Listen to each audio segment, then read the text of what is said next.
Hey guys, we're back, Daniel and Johnny, to review and discuss The Blood of My Blood, the 6th episode of the 6th season of Game of Thrones. This had a lot of stuff in it. Man, this was an episode that was a lot of setup, but it wasn't boring by any stretch of the imagination. They were all over the place, and definitely a lot of characters were not only introduced but reintroduced and furthered a bunch of different things. Last week we had Bran obviously escaping from the White Walkers, and we know that Hodor died, and so this episode picks off, right up where we left off, basically. Mm-hmm. Yeah, Bran is getting drugged through the snow, and he's having a ton of flashbacks. I guess what he learned from the Three-Eyed Raven. Yeah. Tons of stuff, like the Mad King was on his throne, and there was this green... Yeah, that was shocking, yeah. This green explosion, and I think it was Jaime, going to attack him. There was, a lot. I'm sure in the coming days somebody's going to, go through that slow-mo and really see and pick apart what exactly it was. Uh-huh. Man, I don't know. Something's going to come of that, I feel like. Well, yeah, I mean, Bran's super powerful, and you're seeing all of these flashbacks and stuff that hasn't even been shown on the show before, and you have... As he's being dragged through the snow, the whites are still coming and trying to kill them. And all of a sudden, out of nowhere, comes this guy on a horse. And he's swinging this fire ball, and he kills them all with ease. Yeah, he's cutting them up with that and with his sword, and it was like a sickle type thing. Yeah. And he's dragging the skeletons all over. Yeah, it was pretty intense. It was really, pretty cool. Episode. Yep. And then he picks up Bran and the girl, and he takes them, and we don't see them again until the end of the episode. Mm-hmm. That turns out to be Benjen, his uncle. Benjen Stark, from episode 1. Yeah, from a long, long time ago. Yeah. And he basically explained that the Rangers from Castle Black went north, and they basically came under attack, and he was stabbed by a White Walker, and what are they called? The Children of the Forest. Yeah, they basically saved him. They stabbed him in the heart with dragon glass, which is kind of interesting. That could turn into something. Yeah, it sets the stage. Like you said, this whole episode is just furthering things and revealing things, and that was definitely, I was like, oh, okay, that's an interesting fact that people can be saved, with dragon glass and with the help of the children. We got a big look at Sam for the first time in this season. We only had him for little tiny bits and pieces, twice maybe, all season. But he had a good 10 or 15 minutes, it seemed like. This was very interesting. So him and Gilly and their child, they've been on their way the whole season basically to where Sam came from, and they arrive and they see his mom and his sister, and they're super nice. And then they go to dinner, and Gilly's all dressed up, and she looks, cute. Mm-hmm. And it's just so weird because she's a wildling, and she's, been through so much, and it was just weird seeing them all dressed up. And then we get to dinner. It got bad quickly because first off, it starts, they're eating, and he just calls Sam fat, over and over because he's eating. And then from there, Gilly tries to defend him, and she's, trying to stand up for Sam, who never stands up for himself. He says he's killed a White Walker, he's killed a Thenn, all these things up north of the wall where we came from, and they basically laugh at him and say that can't be true. Yeah. And then the dad just won't shut up and won't show up. So Sam's mom takes Gilly and Sam's sister away. There's a big reveal during this whole scene is that Sam's dad points up on the wall. There's a frickin' Valyrian sword up on the wall that they've had in their family for hundreds of years, and it's okay, that's one of the few Valyrian swords in existence. Yep. So, and we get, afterwards, after the dinner, Sam goes and talks to Gilly and just tries to, apologize for what happened. And he says, I gotta leave, first thing in the morning, so he leaves her. And then he comes back and he says, we're leaving right now, we need to stick together. And before they leave, he steals the Valyrian sword. He steals the sword, and then they leave. And then we don't see them the rest of the episode. Yeah. Cut to Arya. She had a good little amount there, too. Mm-hmm. She was watching the play. Again. Yep. Again, for the third time.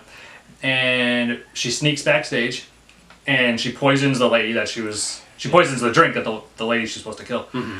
And throughout this whole thing, she figures out that the lady that wanted her dead was basically her understudy at the play.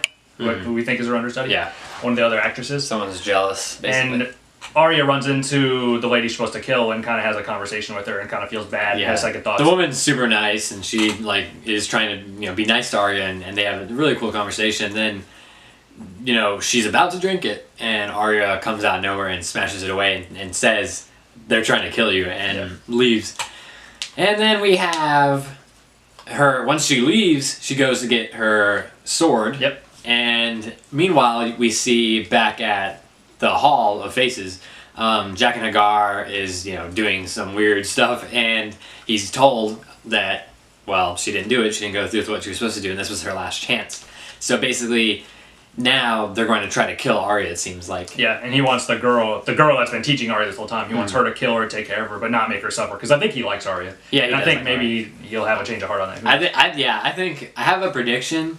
I'm just coming up with this out thin air, but basically, I think this girl's gonna go obviously try to kill Arya. I think Arya might be able to kill this girl instead. Yeah, who knows? And when that happens, Jack and Hagar maybe will reconsider, or maybe even Arya will go after him as well. We'll see. Could be. Tommen goes to talk to the High Sparrow, and High Sparrow says, "Hey, you want to see your wife?" They have a little conversation. And he introduces him back to his wife, Marjorie, and she basically says, "Oh, everything can be better than it was before." And then, cut a little bit later. Yeah, this goes down real fast. They're going to Marjorie's Walk of Shame, basically. Yeah. And Jaime shows up with the army. Yeah, all the Tyrell soldiers come up, and Lady Olenna's there, and they're all there, and all the townspeople are there as well. And she's about to go on the walk, and then all of a sudden, Jaime races up the stairs on his horse, and he says, "No, she's not going to do this, and we'll kill everyone before that happens." And then Sparrow drops the bomb. Plot twist: Tommen is now aligned with the Sparrow and wants, she's not going to do the walk anymore. And now they're going to work together to, take over the city. And it's just like, oh my God, Jaime was so close, and the Tyrells were so close to, pretty much eliminating the Sparrows.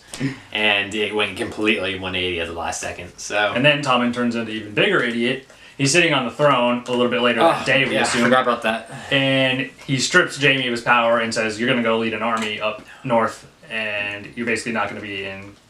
Jaime, you're not going to be in the capital anymore." Him and Cersei have a discussion. He says, "I'm not going to go. I'm going to get everyone together. I'm going to kill the Sparrow. We're going to get Tommen back. Or, we're going to bring him back to our side because that's their son." Yeah. And Cersei's like, "No, we have to play it cool. Just go up. You'll be with the army. Maybe we can shuffle things around and get things going back to our side again." And they mention that Cersei's going to have a trial by combat at some point, and she says again, "I'm using the mountain." Yeah, they've been talking about that all season. They're building and building. Hopefully that happens in these last few episodes. I really want to see that, especially who's the mountain going to fight. They keep talking about it, but they haven't put it in place so you can tell this is going to happen next week. So I'm really curious. Maybe that's going to have to happen in the next episode or two. The final scene of the show. Yeah. Daenerys is with the Dothraki, and they've left Dothraki City. I don't think I'll get to say that again. And they're basically they're going to Meereen, and she kind of looks up ahead, and you don't really see anything as a viewer. But Daenerys, she's kind of peeking around a little bit, and she's like, hold on, stay here." So she goes up by herself, and then she's gone for a while. She's gone for a little while, and they're getting really what the hell's going on? Yeah. So they're like, okay, let's go get her. So they go to track her, and she's with her main guy, and all the Dothraki go to get her, and then they stop in their tracks, and all of a sudden you see the big shadow fly over, and you're like, okay, they don't have airplanes. So obviously it's a dragon. Yeah, a huge dragon. Drogon is gigantic. He's huge. He's full of ground at this point. Yeah, he's huge. And then he's just flying around, and then he lands, and you're like, holy shit, he's huge. And then Daenerys is on him, riding him, of course. Daenerys, was getting everyone hyped up, and you realize the dragon is so badass and huge, and she has 2 more of those, and so. When she's talking about going and conquering Westeros, it's kind of like, how's she going to do that? But when you have 3 dragons, no one else has dragons, she really has a shot. Yep. Also, her and Dario were talking before she even got on the dragon, and they're talking about how are they going to get to Westeros, who has that many ships. And they mentioned, oh yeah, you probably need about 1,000. Just last week, the Greyjoys were talking about 1,000 ships. Yeah. And so... I feel like that's too obvious at this point, for Game of Thrones, because they said, "Oh, we're gonna make 1,000," and then she's like, "Oh, I need 1,000 ships." It's just, who knows what's gonna happen? Yeah, especially when you have Theon and his sister, they're out with all these ships that they have. I don't know how many they have, but it's something, and who knows where they're gonna go, what's gonna happen with them. I think that she might go back to Meereen, and when they're like, "Oh, we're getting rid of slavery," and she's like, "My ultimate goal is to conquer Westeros." So maybe she'd be like, "Well, let's back off on that ending slavery thing.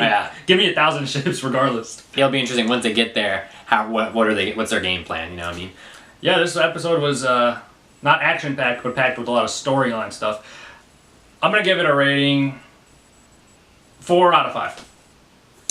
It was pretty good, but there wasn't like any moments really for me that was like, eh. I'll give it 4.5 stars out of 5. I thought it was really good, really interesting. Things I wasn't expecting, which is cool. Yep. Always keeping the viewers on their toes, and I'm really excited about all the things that they've set up and all the changes that were made in this episode going forward. 4 episodes left. It's gonna be pretty crazy. It's gonna be really, really crazy. So 4 episodes left. Please subscribe. We'll have 4 more videos, obviously, for the season. I can't believe we've done 6 of these already. Yeah, I know. So Sucks. we'll do a big season wrap, I think, as well. Video. So we got 5 videos left at least. Definitely. Stay tuned for a lot of E3 stuff in the coming weeks. Thanks for watching, guys.